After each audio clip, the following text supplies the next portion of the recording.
Movie के start में हमें एक बच्चा देखने को मिलता है जो कि एक मैजिक स्पेल की प्रैक्टिस कर रहा है। इस बच्चे का नाम यिंगमिंग है और ये एक प्रोटेक्शन स्पेल की प्रैक्टिस कर रहा है। ये स्पेल एक मास्टर बनने के लिए बहुत जरूरी है। यिंगमिंग से ये स्पेल हो नहीं पाता, जिसके बाद वो अपने मास्टर से कहता है कि ये स्पेल मुझसे नहीं होगा। इस बात पे मास्टर उसको कहते हैं कि अगर तुम्हारी लाइफ में कोई ऐसा है जिसको तुम प्रोटेक्ट करना चाहते हो तो उसके बारे में सोच के इसकी प्रैक्टिस करो। फिर दिखाते हैं कि इस स्पेल की प्रैक्टिस करते करते यिंगमिंग बड़ा हो जाता है। इतने साल गुजरने के बाद भी जब वो ये स्पेल नहीं कर पाता तो वो अपने मास्टर से कहता है कि हमें इस प्रोटेक्शन स्पेल की जगह टेलीपोर्टेशन स्पेल की प्रैक्टिस करनी चाहिए। मास्टर जानते हैं कि यिंगमिंग को टेलीपोर्टेशन स्पेल तो आता है, तो वो इसकी इस ऑफर को रिजेक्ट कर देते हैं। मास्टर उसे बताते हैं कि किसी भी पावरफुल एनिमी को हराने के लिए सिर्फ टेलीपोर्टेशन स्पेल काफी नहीं होगा, इसके साथ ही साथ एक अच्छा मास्टर बनने के लिए उसको प्रोटेक्शन स्पेल सीखना बहुत जरूरी है। अभी ये दोनों बातें कर ही रहे होते हैं कि वहाँ की प्रोटेक्शन वॉल टूटने लगती है। इसके बाद मास्टर समझ जाते हैं कि ये शैतानी सांप का साया है। इस सांप को देखते ही मास्टर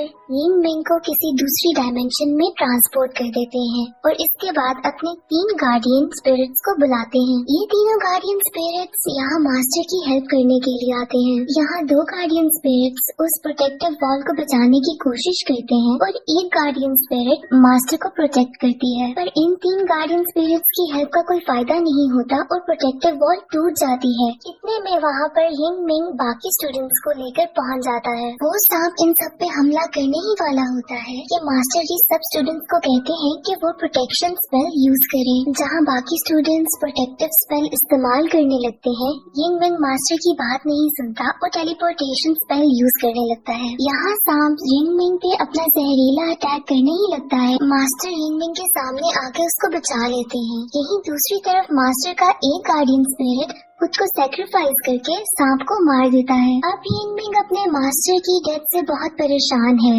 और बहुत ही ज्यादा दुखी कि उसकी वजह से उसके मास्टर के पूरे जिस्म में जहर फैल रहा है। मास्टर मरने से पहले यिंगमिंग को इस सांप की सच्चाई बताते हैं। वो बताते हैं कि कैसे 300 साल पहले इंसानों की ही लालच की वजह से ये सांप जन्म लेता है। इस सांप को कैद करने के लिए 4 मास्टर सामने आए थे जो मिल के इस सांप को इंपीरियल सिटी में कैद करते हैं, जो कि अब भी इंपीरियल सिटी की रानी की बॉडी में कैद है और उसकी प्रोटेक्शन 4 स्टोन गार्डियंस करते हैं और वो फिलहाल स्टैचू की शक्ल में सोए हुए हैं। ये है dragon statue, turtle statue, bird statue और टाइगर स्टैचू। और जब भी ये सांप वहाँ से निकलने की कोशिश करेगा तो 4 मास्टर्स को जाकर इन 4 स्टैचूज को जगाना होगा। वहाँ दूसरी तरफ दिखाते हैं कि इंपीरियल सिटी की क्वीन अब बहुत ही ज्यादा परेशान हो गई है क्योंकि उसको पता चल गया है कि शैतानी सांप जाग चुका है। अब यिंगमिंग इंपीरियल सिटी में आ पहुंचा है। वहाँ उसको गेट पर एक आदमी नजर आता है जो कि एक बांसुरी बजा रहा होता है। ये असल में एक मास्टर है और इसका नाम है बुया। तभी इनको एक और मेलोडी की आवाज आती है जिनका ये दोनों मिलकर पीछा करने लगते हैं। काफी देर पीछा करने के बाद उनको पता चलता है कि ये मेलोडी बेसिकली एक डीमन यानी कि शैतान बजा रहा है। बुया उससे पूछता है कि तुम्हारी हिम्मत कैसे हुई ये बांसुरी चुराने की, क्योंकि ये बांसुरी हमारे राजा की है। यहाँ ये डीमन इनको बताता है कि जब उसकी दोस्त जिंदा थी तो वो महल में गाने गाया करती थी और वो अक्सर इसी धुन को बजाया करती थी। मुझे बस उसकी याद में ये धुन सुननी थी। बुया को शैतानों से सख्त नफरत थी। यहाँ पर वो शैतान को मारने ही वाला होता है कि यिंगमिंग उसको बचा लेता है। यहाँ यिंगमिंग बुया को बताता है कि ये एक डीमन तो जरूर है पर इतना भी कोई बुरा नहीं कि तुम उसको मार दो। बुया यिंगमिंग से कहता है कि ये एक शैतान है और बहुत बुरा है, इसको अच्छाई और प्यार के बारे में क्या पता। यिंगमिंग कहता है कि क्यों नहीं, इसको क्यों नहीं पता होगा। इन्हीं बातों की वजह से यिंगमिंग और बुया में लड़ाई हो जाती है। लड़ाई में यिंगमिंग उसको हरा देता है जिसके बाद बुया वहाँ से चला जाता है।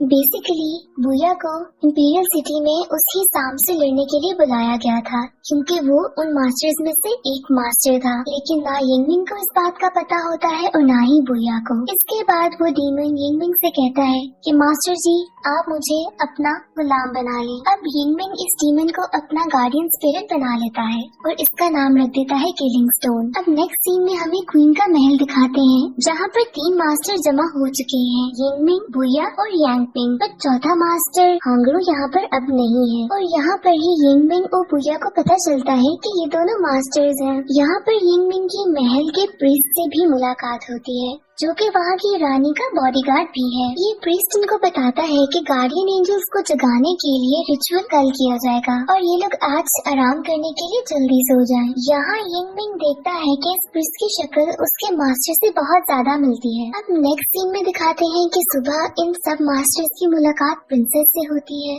और इनको पता चलता है कि सफर के दौरान चौथे मास्टर हांगरू को किसी ने मार दिया है और अब ये मास्टर्स इस बात को डिस्कस करने के लिए रानी के पास जाते हैं। अब यहाँ पर रानी पर्दे में रहने वाली है जो कि सिर्फ पर्दे के पीछे से ही ऑर्डर देती है। रानी यहाँ पर बहुत ही ज्यादा परेशान और गुस्से में आती है कि इतने ज्यादा इम्पोर्टेंट रिचुअल को करने से पहले ही किसने चौथे मास्टर को मार दिया। अब इसके बाद वो रानी सारे रिचुअल की जिम्मेदारी प्रिंसेस को दे देती है। वो साथ ही मास्टर हांगरू की मौत की इन्वेस्टिगेशन करने का ऑर्डर देती है और अपने महल के प्रीस्ट को कहती है कि वो फोर्थ मास्टर बन जाए। अब इसके बाद वो चारों मास्टर्स रिचुअल स्टार्ट कर देते हैं जिसके दौरान ही प्रिंसेस के ऊपर कोई डीमन अटैक करता है। यहाँ पर यिंगमिंग प्रिंसेस को बचा लेता है और बुया उस डीमन की स्पिरिट से रिचुअल को कंप्लीट कर देता है। इसके बाद चारों गार्ड सोल्स जागने के लिए तैयार थे। अब यहाँ पर अचानक से आसमान का रंग बदलने लगता है। इस मौसम के बदलाव से यिंगमिंग और बुया समझ आते हैं कि किसी डीमन ने उन पर फिर से अटैक किया है। इसके बाद ये दोनों प्रिंसेस के रूम की तरफ भागते हैं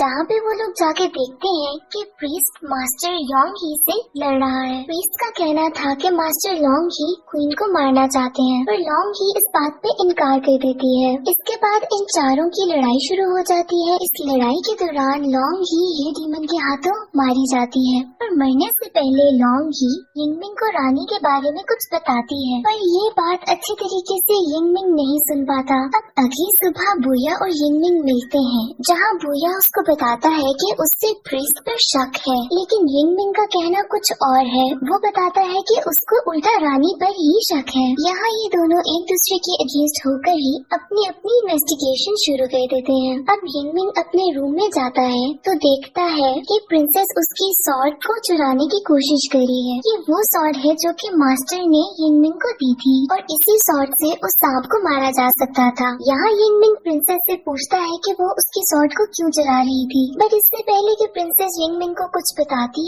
वहाँ हेयर डीमन आकर प्रिंसेस पे हमला कर देती है। यहाँ ये हेयर डीमन यिंगमिंग को बताती है कि वो इस बात के लिए 60 ईयर्स से इंतजार कर रही थी और उसी के पास से यिंगमिंग को रानी की एक तस्वीर मिलती है जिसमें वो बिल्कुल प्रिंसेस जैसी नजर आ रही है। इसको देख के यिंगमिंग सारी बात समझ आता है और वो इसके बाद बुया के पास जाता है कि वो सारी बात उसको बताए। यहाँ पर बुया प्रिस्ट के पास पहुँचा होता है उससे इन्वेस्टिगेशन करने के लिए। यहाँ यिंगमिंग देखता है कि बुया जमीन पर गिरा हुआ है और वहाँ से प्रिस्ट भाग चुका है। यहाँ यिंगमिंग बुया को उठाता है और ये दोनों महल से बाहर जाते हैं। वहाँ पर उनको प्रिंसेस और प्रीस्ट दोनों मिलते हैं। बुया प्रिंसेस से पूछता है कि उसने और प्रीस्ट ने रानी को धोखा क्यों दिया। यहाँ पर यिंगमिंग उसको बताता है कि ये प्रिंसेस नहीं बल्कि रानी ही है, यानी कि प्रिंसेस ही रानी है और रानी ही प्रिंसेस है और जिसको उन्होंने पर्दे में देखा था वो रानी नहीं बल्कि रानी का स्टैचू था जिसको प्रीस्ट कंट्रोल कर रहा था। आखिर ये सब कुछ चल क्या रहा है? तो बात दरअसल ये है कि जब उस सांप ने इंपीरियल सिटी पे हमला किया था तो उन 4 मास्टर्स ने सांप को हरा दिया था जिसके बाद रानी यानी कि प्रिंसेस यांग पिंग ने उस सांप को अपनी बॉडी में कैद कर लिया था जिसके बाद वो इमॉर्टल हो गई और उसके बाद से उनकी उम्र नहीं बदली। अब रानी को उस सांप को अपने अंदर कैद करने के लिए खुद को भी इंपीरियल सिटी में कैद करना था और वो कभी भी अपने महल से बाहर नहीं जा सकती थी। तो अब इतने सालों से महल में रह रहकर प्रिंसेस को नाउमीदी सी होने लगी थी और वो बहुत ही ज्यादा उदास हो गई थी। इसके बाद महल में आते हैं यिंगमिंग के मास्टर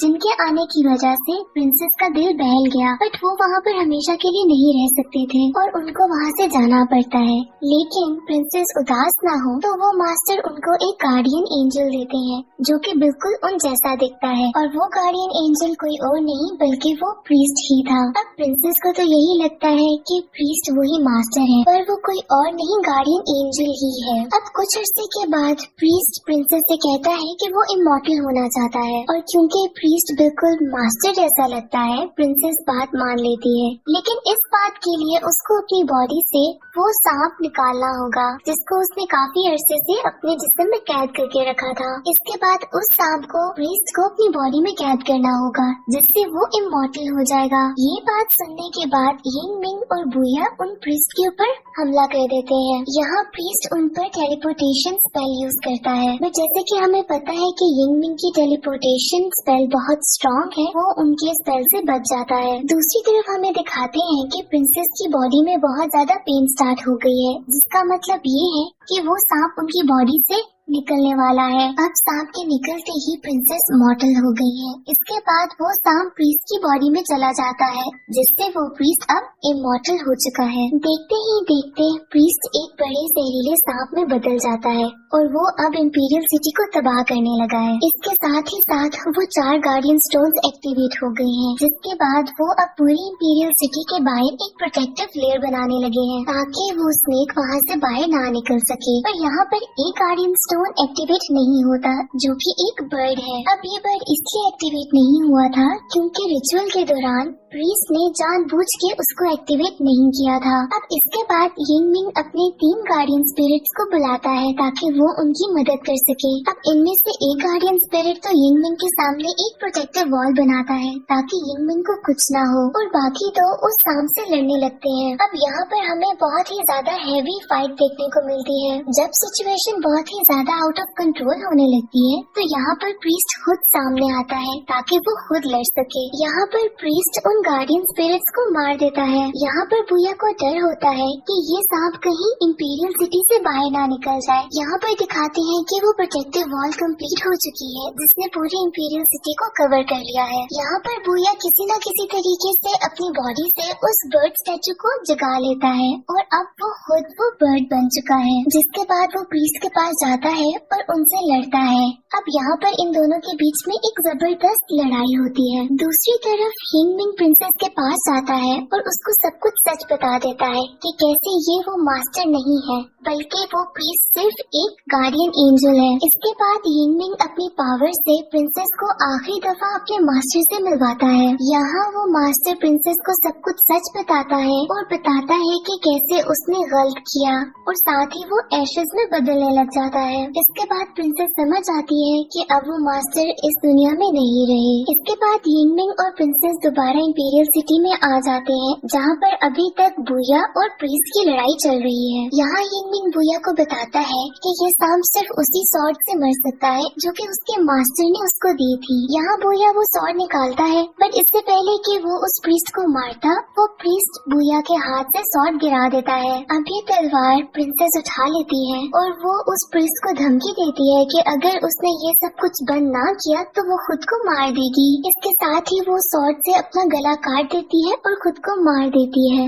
ये देखते ही प्रीस्ट बहुत ही ज्यादा टूट जाता है क्योंकि वो काफी अरसे से प्रिंसेस के साथ था और ये दोनों बहुत क्लोज हो चुके थे। अब इस बात का फायदा उठाते हुए बुया इस प्रीस्ट पे हमला करता है। यहाँ पर सांप के साथ साथ प्रीस्ट दोनों मर जाते हैं और इस तरह से प्रोटेक्शन वॉल खत्म होने लग जाती है और इसके साथ ही यहाँ पर मूवी भी एंड हो जाती है।